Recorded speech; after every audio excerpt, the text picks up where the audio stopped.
ভারতীয় ফুটবলের ট্রান্সফার মার্কেটে বড় বাজি মারল ইস্টবেঙ্গল।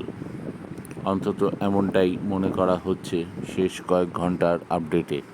হ্যাঁ, কেরল ব্লাস্টার্সের হয়ে অসাধারণ ফুটবল খেলা গ্রিক স্ট্রাইকার দিমিত্রি দায়ামান্তাকসকে দলে নিতে চলেছে লাল হলুদ। ৮০% কনফার্মেশন পাওয়া গেছে। এমনটাও শোনা যাচ্ছে দিমিত্রি নাকি প্রি কন্ট্রাক্ট পেপারে সাইন করে দিয়েছেন।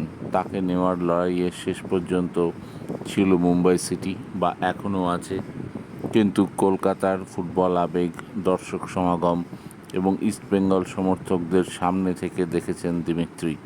তাই শুধু টাকা নয়, এমন একটি ফুটবল ক্লাবে খেলতে চান তিনি যেখানে দর্শকরা একটা বিরাট রোল প্লে করে। আর ইস্টবেঙ্গল ক্রাউড ফেভারিট ক্লাব, ভারতীয় ফুটবলের অন্যতম নামী ক্লাব, লিগ্যাসি ক্লাব। তাই দিমিত্রি নাকি কলকাতায় আসতে চলেছেন এমনটাই শোনা যাচ্ছে।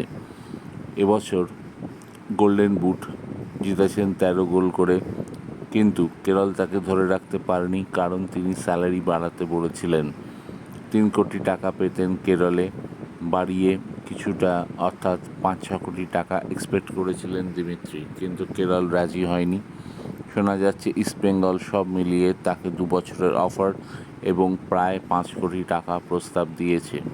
যদিও মুম্বাইয়ের মতো পয়সাওয়ালা ক্লাবের কাছে এই টাকাটা কোনো ব্যাপার নয়, কিন্তু ইস্টবেঙ্গল সমর্থকদের কথা ভেবে এবং কলকাতা ফুটবলে চ্যালেঞ্জ নেওয়ার কথা ভেবে কলকাতাতেই পাড়ি দিতে চলেছেন গ্রিক তারকা, এমনটাই শেষ খবর।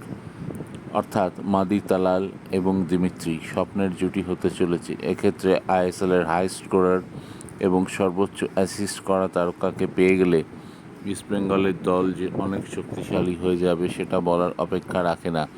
বিনীত রায়, আপুইয়া থেকে শুরু করে জিতেশ্বর সিং, বেশ কয়েকজন ফুটবলারকে টার্গেট করেও মিস করেছে ইস্টবেঙ্গল, কিন্তু মনে হচ্ছে দিমিত্রির ক্ষেত্রে বাজিমাত করেছে লাল হলুদ।